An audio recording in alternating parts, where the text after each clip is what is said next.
এটা হয়ে গেছে। হয়ে গেছে? এটা পরাবো। এখন তুমি এটা আগে পরাও। বাহ, তোমার কঙ্করটা তো খুব সুন্দর। এটা কি সোনার? হ্যাঁ হ্যাঁ একদম। এটা জানো তো, এটা আমার ঠাকুরদা না আমার জন্য বানিয়ে গেছে এই কঙ্কনটা। আর এখানে যা দেখছো, যতগুলো সোনার জিনিস দেখছো, সবগুলো 24 ক্যারেট সোনা। ওয়াও। হ্যাঁ। কি বলো? 24 ক্যারেটের তো গয়না হয় না, আমি যতটুকু জানি। তুমি এগুলি বুঝবে না, তুমি জানবে না। আমরা না রাজবংশের থেকে বিলং করি, জানো তো। Wow! 24 ক্যারেট সোনাই পরিয়েছি। এ বাবা, তুমি এটা কেন পরাচ্ছ? তুমি আগে এটা পরো, নেকলেসটা পরো। সবগুলো সোনার জিনিস আজকে পরবো, সবগুলো পরবো। এটা না তোমার এটার সঙ্গে মানাবে না। না না না না, এগুলি পড়তেই হবে। এগুলি তুমি বুঝবে না কোনটা মানাবে কোনটা মানাবে, সেটা আমি তোমাকে বলছি। তুমি আমাকে আজকে সবগুলো পরাবে, ঠিক আছে? এটা আগে পরিয়ে দাও, তারপর এটাও পরাবে, ঠিক আছে?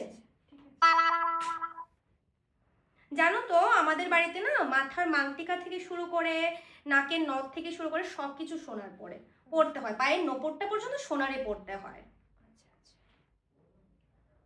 তোমরা তো অনেক। হ্যাঁ হ্যাঁ, অনেক বড় জমিদার বংশের। আমাদের পূর্বপুরুষরা সবাই সোনার জিনিস পরতো। এমনকি আমার ঠাকুরমা স্বর্ণের শাড়ি পর্যন্ত পরতো, স্বর্ণ বাঁধানো থাকতো শাড়িতে।